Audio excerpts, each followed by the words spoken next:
Hello, good evening, and welcome to tonight's Nutshell. Thanks for joining us. If this is your first Nutshell, welcome. And if you've joined us before, thanks for returning to learn even more information on how to apply some really great things to your farm business or to help other folks in your network. My name is Katie Adams, and I am the Research and Demonstration Farm Manager here at the Savanna Institute. Before we get started, I'd love to tell you a little bit more about who we are and what we do. The Savanna Institute is a nonprofit organization focused on widespread forestry here in the Midwest, and we're based out of Wisconsin and Illinois. We mostly focus on agroforestry research and education and spreading as much information as possible to those that we work with.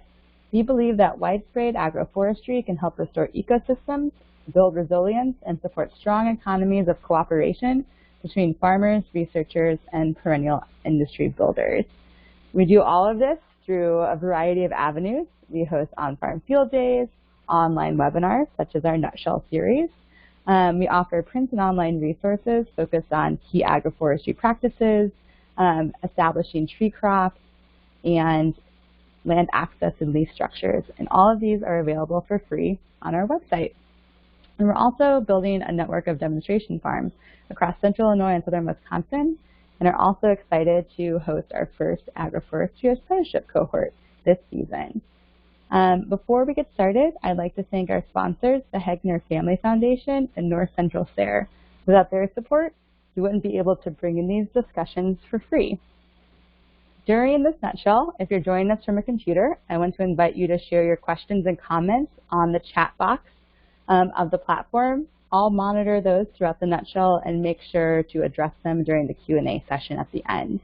If you're joining us by phone, I'll give instructions on how to ask a question after Gary's presentation. Okay, so now on to the main event. We are honored to welcome our presenter for this evening, Larry Johnson of Still Point Farms. Larry is a farm business owner, former Dane County Farmers Market Manager, whole farm planning educator, and farm beginnings instructor in Minnesota, and works with flower and vegetable growers, livestock producers, and value-added enterprises to help strengthen their farm businesses. And without further ado, I'll turn it over to Larry to get things started. So bear with me for 1 second as I switch to him as our presenter. Hi, Larry. I can see your screen now, so you're ready to go. Thank you, Katie. I'd like to give some more background information about myself for just a minute. I grew up on a dryland farm in Kansas where we raised beef cattle and commodity crops. My brother still farms the home place. One sister raised bison and had an agro-entertainment operation. And for over 20 years, I raised cut flowers as a side business, selling to florists, grocery stores, and restaurants throughout southern Wisconsin. I've also had held planning and management positions in corporations, nonprofit organizations, and have owned or co-owned 3 businesses myself. Additionally, I've been influenced by a process called holistic management that was developed by Alan Savory. His work is usually associated with grazing, especially in arid parts of the world. I have adapted the concepts to non-grazing enterprises and have been certified to teach the process for over 25 years. So I'm offering my gray-haired experience, training, and life lessons in support of healthy crops, healthy soil, healthy profits, and healthy communities for new and not so new farmers. I'm doing this as a volunteer, and I look forward to the possibility of spending some time together with you on your farm plans. As a starting point, I'd like to break down the components of the title of this presentation. Planning means to reach a goal. As you probably know, John Deere has a plan for you. Seed and nursery stock vendors have a plan for you. Fertilizer dealers have a plan for you. Do you have a plan for you? The concept of planning may seem boring, time-consuming, or even worthless to some people. There are plenty of examples of poor and inadequate planning, and not all plans work out perfectly. But if you don't like the idea of planning, then think of it as stress reduction program. Good planning helps reduce risk, minimize surprises, and be deliberate about making a profit instead of just hoping for a profit. I hear folks blame the weather, the government, low prices, high cost as reasons for their lack of success. To me, that's scapegoat thinking, usually associated with little or no serious planning.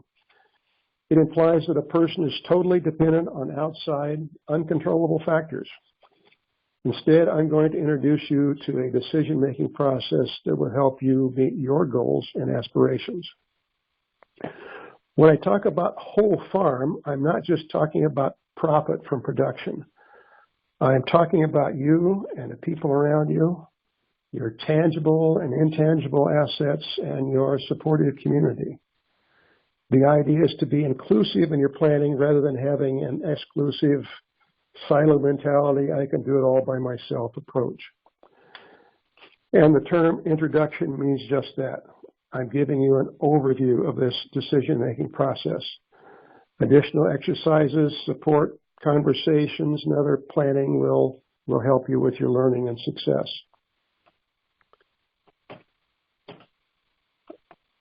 Katie, I'm not advancing my slides.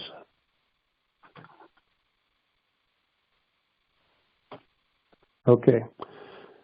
The purpose of the whole farm planning is to help you better manage your resources toward the triple bottom line: healthy soil, healthy profits, and healthy people. The concept applies whether you grow trees, vegetables, flowers, commodity crops, livestock, or value-added enterprises. So for this discussion, I'm going to use farm as a genetic term meant to apply to all operations. There are two basic principles of whole farm planning.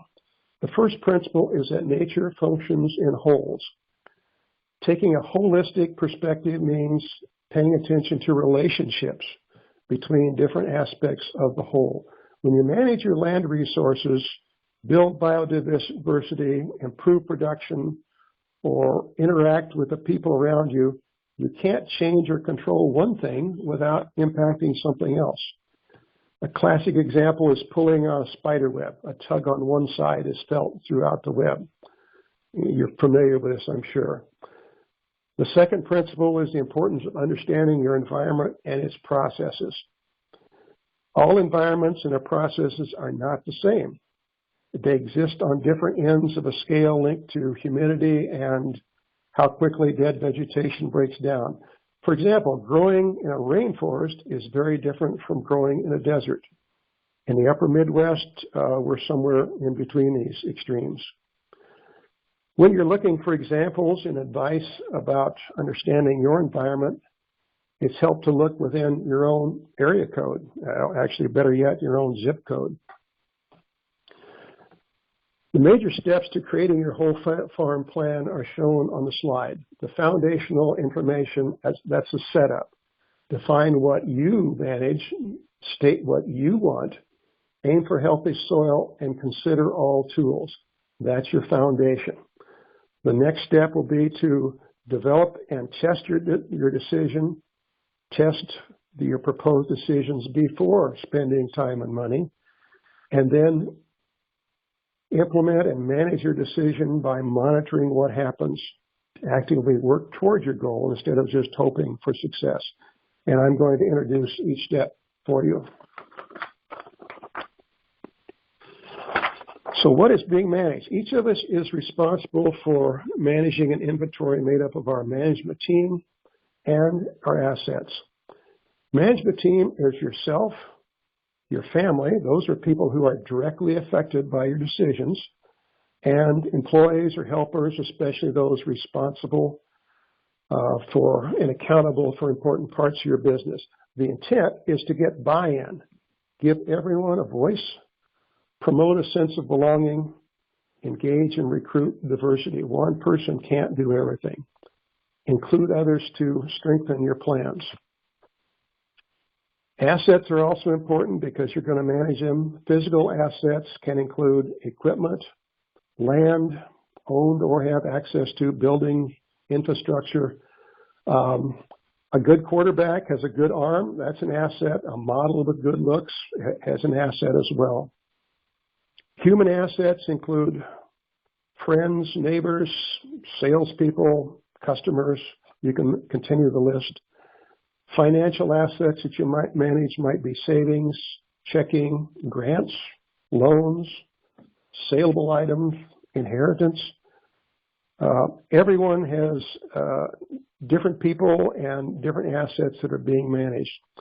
For example, a neighbor across the fence from you may have the same soil, the same weather, the same distance to market, maybe even the same product, but with different assets and a different management team and different goals, they will make different decisions with different outcomes.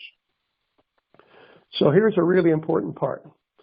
To begin the process of creating your holistic goal, describe the life that you want to live based on your deepest core values. Goal development should include all the members of your management team, not just you, and describe what you do want, not what you don't want. You can call this holistic goal, a big picture, comprehensive goal, whatever you like, but it must have all three parts beginning with the quality of life statements. Define the life you want based on your core values and quality of life. Describe what must be present and describe what will support your quality of life. Describe how you will relate to your customers and your neighbors, and describe how your farm is going to look like in 10 years or more. Don't start with the end point. Instead, start with the most important part, the why questions. To achieve what you want, you'll need to manage nature's ecosystem processes. The term ecosystem is sometimes used to describe a complex of organisms and their habitat. The approach that I'm presenting describes the fundamental ecosystem processes to assess the health of your land and manage for a healthy soil. I'll briefly introduce each of these terms. The water cycle, of course, is the movement of water from the atmosphere to the soil and back, and how that movement affects plants and animals, including humans. The mineral cycle is the movement of minerals or nutrients and how that movement affects plants and animals and humans. The energy cycle is the movement of energy from the sun through all living or once living things. And the biological community succession is that never-ending cycle of life and death, growth and decay that we influence. So the aim is for healthy soil, the most foundational element of your agricultural activities. A significant part of soil health is soil cover. For example, a bare, crusted soil surface is not healthy and should be minimized. A better situation is soil covered with vegetation and litter, has good organic content and structure. The result is a functioning water cycle, effective mineral cycle, healthy biological community, and efficient energy flow. Said another way, without a protective layer on the soil surface, runoff will promote erosion in the field, fill road ditches with cement, with sediment, and be a factor in downstream flooding. Plus, fertility will be lost, resulting in increased cost to feed your crop. And evaporation from the bare soil will strip your crops of that needed moisture. Furthermore, precipitation can be managed with soil health. For example, a healthy rain that falls on bare surface will mostly run off. A soil surface that promotes infiltration will result in a more effective use of that same rainfall. Additionally, a very permeable sandy soil with residue on the surface will help build soil through the root growth, which will benefit use of the available moisture in droughty conditions. So there are several tools available to manage your resources. Human creativity is the most essential and often not used very much. Money and labor might include employees, contractors are tools. Borrowed money is a tool. Fire can be used to manage a prairie, dispose of waste, promote regrowth. Rest is forgotten sometimes, but we're talking about plant recovery time, dormancy time for trees and shrubs, pruning, grazing. Living organisms are tools, certainly subsurface organisms and above ground animals, and certainly technology. Technology might include tillage equipment, chemicals, computer controls, hoop houses. Technology, I think, is the most overused tool. We use it too much. So the previous slides presented the foundational aspects of decision making. The next step is to develop and test your decisions. Now, conventional information gathering and decision making work fine. They include, research, gut feelings, intuition, cash flow, expediency, what the salespeople and neighbors tell you. It's all part of decision making.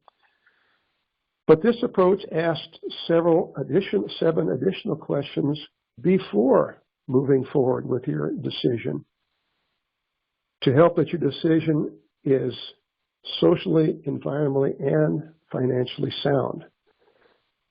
And then after testing, your decision will be made with increased confidence, and you'll be able to recognize potential pitfalls before they happen and have plan B in your back pocket if you're needed.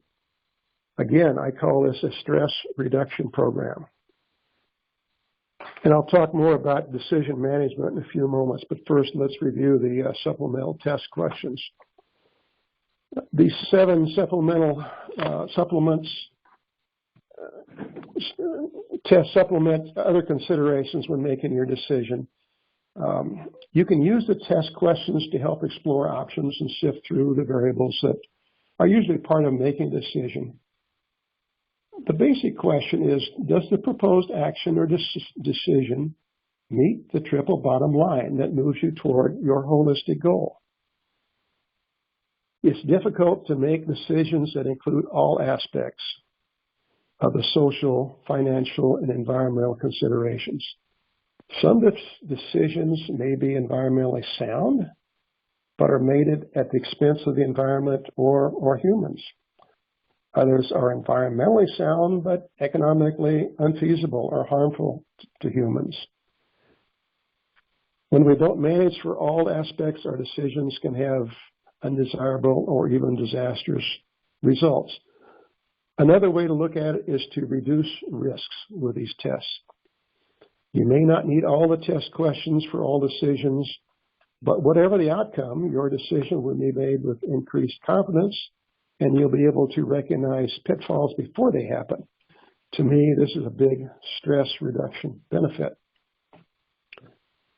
So, root cause. This test forces you to identify the problem's origins. Here's an example of when I spent unnecessary time and money because I didn't address the root cause of a problem. I was having poor growth of winter lettuce in my 30 by 80 foot passive solar greenhouse. I tried different seed varieties, added soil amendments, and monitored soil pH, which kept changing. When I finally tested the pH of the irrigation water, I found the problem and installed an acid injection system. My crop needed a pH of 5.5, and my well water had a pH of 8.5.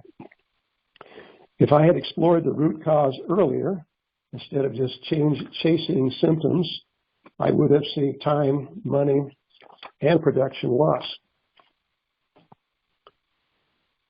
Remember the adage, a chain is only as strong as its weakest link? You can use this test to identify the link that is weakest at a given time. I've shown 3 types of applications, but only use the weak link at a time that applies to the action that you're testing. So a social weak link is about people. And the weak link is often ourselves when we are, for example, reluctant to get additional training that may be needed, refuse to hire needed skills too stubborn to look at things differently, or fail to confront an unproductive employee.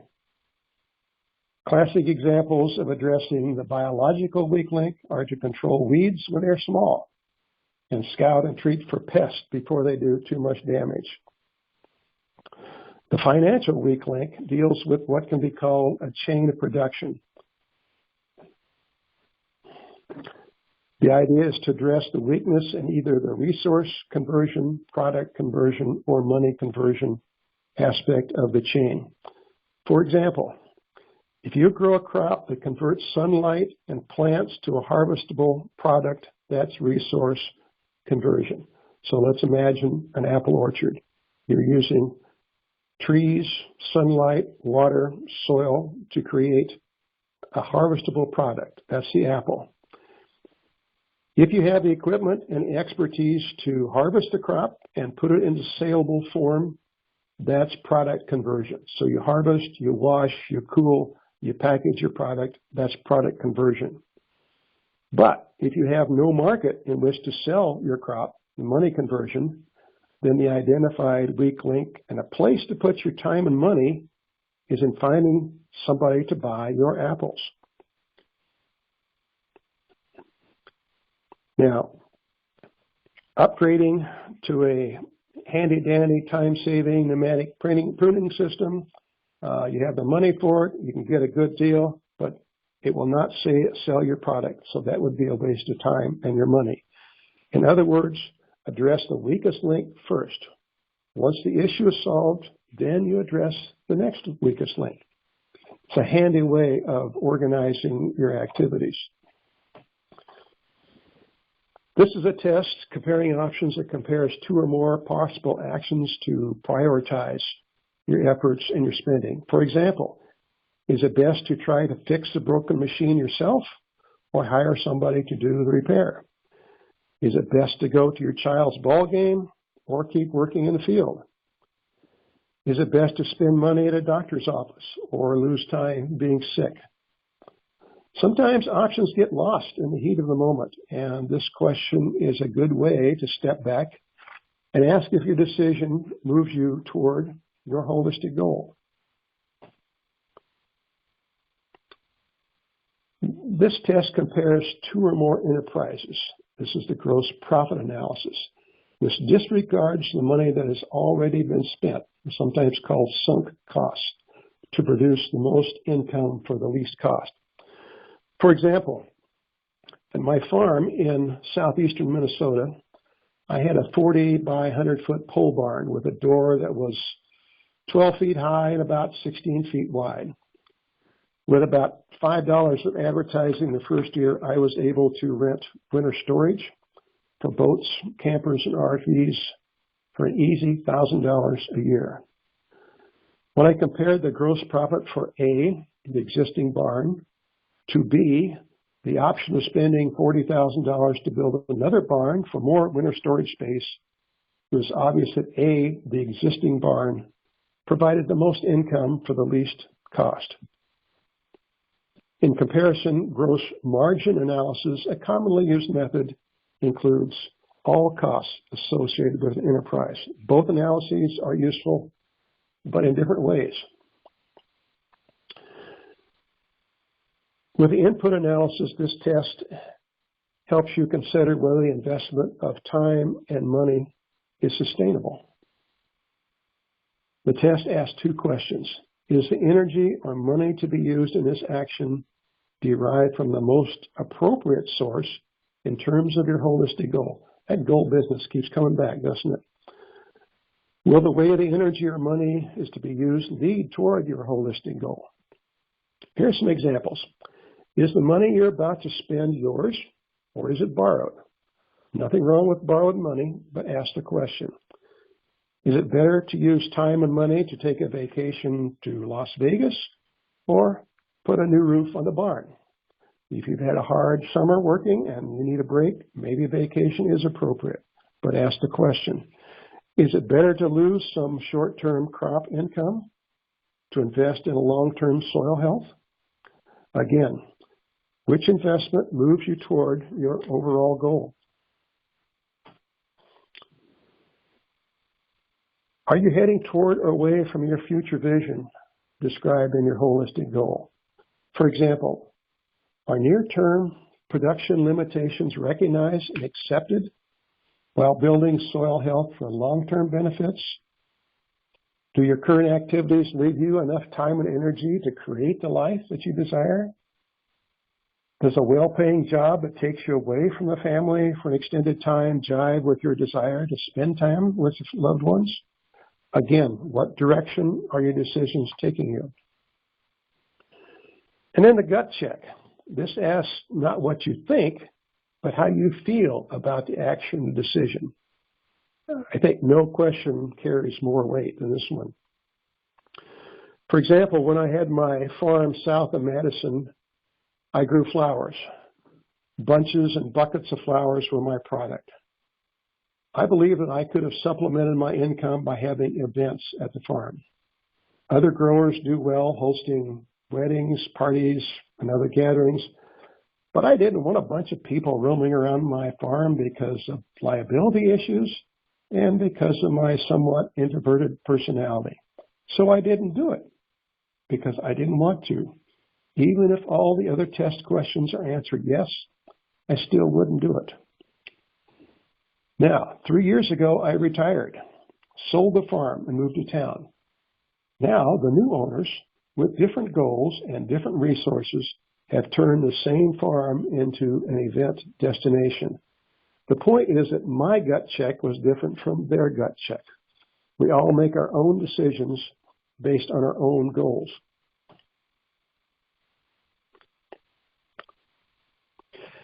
After a proposed decision or action has been tested, the next step is to manage the planned activity. The feedback loop, which is common, is used to help produce the desired result, not just see what happens. The feedback loop is essential to creating a modified plan as needed. So here's how it works. You start with your plan and assume that changes may happen. You implement the plan decision, monitor with criteria. So you need to know your criteria ahead of time. If you're testing, if you're trying to address a pest problem, then you need to know the criteria of pest cycles. Or maybe it's tree growth stages or cash flow milestones, that sort of thing. And then manage for that success. Identify changes or problems before they get out of hand. Know how and when to make adjustments or when to cut your losses and go to plan B. But the idea is to manage for your success.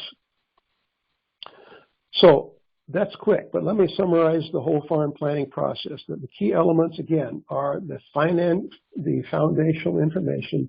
Define what you want to manage, your management team, and your inventory assets. Describe what you want, not what you don't want. This is the why questions before the how. Aim for healthy soil. This is your foundational asset. And consider all tools for creating your desired outcome, not just technology. Test your decisions before you spend time and money, and monitor your results to make things happen, not just to hope things will happen. So I've presented the basics of whole farm planning. Additional related plans are available to support your decision-making process. I've listed some of the plans that might be applicable to your farm. There are certainly other plans that may be needed too. I can help you with some of them, refer you to others for specifics, and recognize that you can do a lot of the specialized planning on your own. This decision-making process may seem obvious and straightforward and maybe sounds a little too theoretical. So I'd like to close with 3 real-life stories. I worked with a family with cash flow issues. Lots of money was coming and going, but they weren't sure which enterprises were worth keeping and which ones should be reconsidered. After we organized incomes and expenses, they asked themselves a pointed question: why are we still milking cows? The cows weren't paying for themselves, especially with all the time and the money and the risk involved. But you know what? They are still milking cows, at least for the near future. The reason is because an important value for the farm is to support an adult son as he explores his own enterprises. The son loves dairy, and the family is willing, for a while, to help him figure out a way to make a living milking cows or to move on to something else. Their decision was based on their having a goal. Another family contacted me about production issues regarding a specialty crop. We talked about growing a crop and discussed options for marketing and selling a product. I also provided a worksheet and guidance to help them develop their holistic goal. We talked at the end of the growing season, and they told me they had produced a crop, but they had not sold anything. When asked why they grew the crop in the first place, they didn't have an answer. The primary issue was that they had not worked on goal setting, so they didn't really know what they wanted. That was a problem. Third story, a farmer in Minnesota was very serious about applying this decision-making process. He kept an index card in his pocket with an abbreviated version of his holistic goal on one side and a list of the testing questions on the other side. And as he went about his daily farming activities, he referred to the notes in his pocket to stay on track with his desired income. Pretty neat. So in closing, I'll add that I've also found that ongoing support is vital for folks to be successful in this decision-making process. A webinar, a short meeting, or a workshop can be initially stimulating, but new knowledge can be quickly confused or forgotten when faced with the usual to-do list back at home. So reinforcement with a mentor, or better yet, other like-minded farmers will help support and implement your good decisions. I think it's time to stop here and time for questions or comments. Thank you so much, Larry. If you're joining us on the computer, feel free to drop questions into the chat box. I'm going to go ahead and ask a few, and then I'll open it up for the folks that are joining us by phone. So Larry, I'm really interested in knowing, how did you come to holistic planning? What was your introduction to this process? I was introduced through the Land Stewardship Project in Minnesota.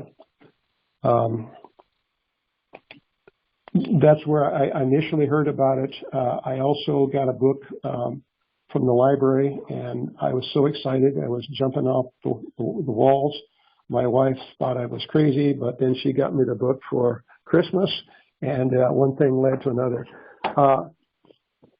In my former career as a groundwater geologist, I spent a lot of time cleaning up problems, groundwater and contaminated soil and groundwater problems. And I found that so many of the issues were predictable and preventable, and I wanted to get on the front end of things. Didn't work out so much in that industry, but I started working with watersheds and farmers back to my roots, and it made a lot of sense to me. So I've used it in my own activities, and very pleased to share it with others.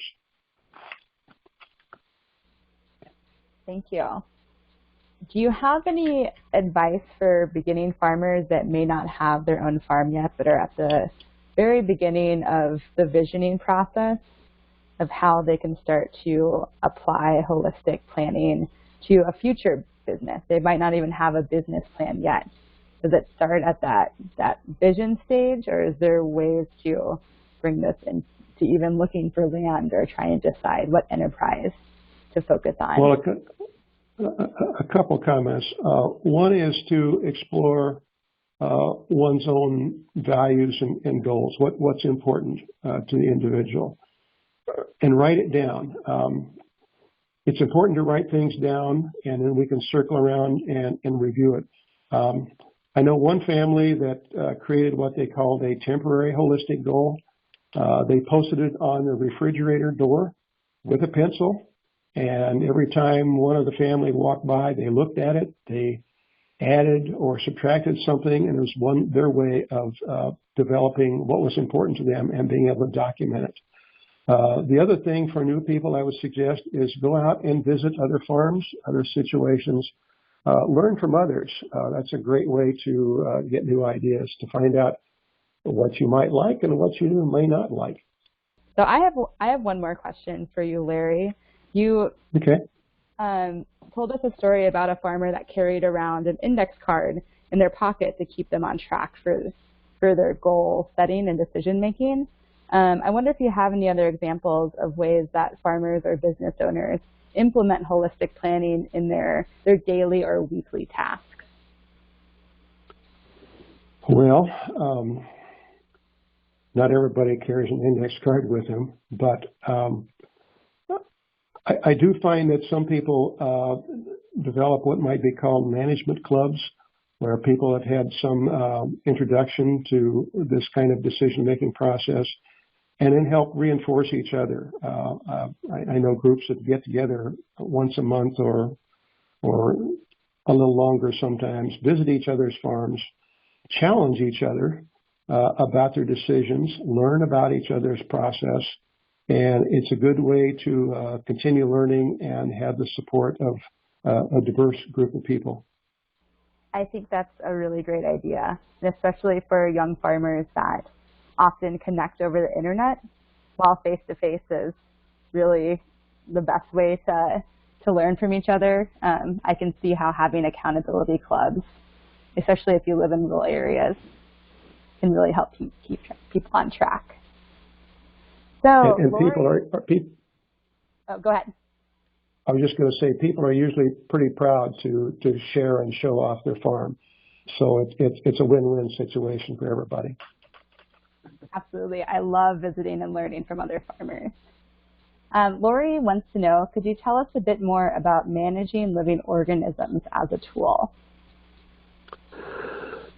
Okay, so subsurface organisms, the worms, the microorganisms, we can tear them up by a lot of tillage and kill the vegetation or kill the organisms, or we can enhance them by giving them some food, giving them some room to grow, and that will build soil structure, support the root growth, and those are some ways. Adding compost is another way, using organisms to create good material and introduce it into the soil. Above ground organisms might include livestock who help to manage the grasses, the forbs above the surface, add their manure. One thing that puzzles me about feedlot raising of livestock instead of pasture feedlots, you have to bring the feed to the cattle and then haul manure away. Instead, you can use those same animals where they're eating and let them have access to their own feed, deliver their own manure, and you don't have to fertilize it that way. So the animals themselves can be used to enhance the soil. I've also heard or actually experienced a situation where targeted livestock were used to reshape a stream bank. Now, typically, people say keep the livestock out of streams because of manure problems, but targeted situations can be used to reshape a stream bank instead of using a bulldozer, for example.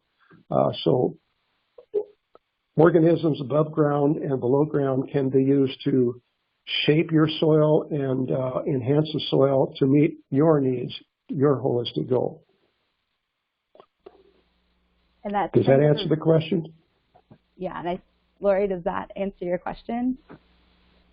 And I think that provides a really good segue into talking about agroforestry, as that's one of the goals of agroforestry is to use what is available in the landscape and utilizing what works well in your area. And she says, yep, that answers her question. And one more question. Lori also says, most of what you said tonight sounds like what I know about permaculture principles. Do you see a difference between whole farm management and permaculture? They are supportive concepts. You're right. It's good to look at the big picture, use all the tools and ideas that are available. I think they're headed toward the same direction. The big point, the most important point I want to make, if you forget everything else, the one thing is to have a goal, understand where you're going and why. Understand why before we do the how. The how is the easy part, really, but understanding why is important and has to be the starting point. Thank you so much, Larry. I learned a lot tonight. If folks wanted to work with you or learn more about holistic planning, should they shoot you an email at larrystillpointfarm@gmail.com? Yes, that would be great. Thank you. Okay. Well, thank you so much, everyone who joined us on the phone and online. We are excited to continue to share nutshells with you this season. A big thanks to Larry Johnson for sharing his years of experience and this wonderful tool with us that can benefit every single farmer, business owner, and person. Just a reminder, we'd love to see you at the Perennial Farm Gathering. This year it's being hosted at the Cincinnati Mound Center on December 5th and 6th. Larry, thank you so much for joining us. You're welcome. Have a wonderful evening.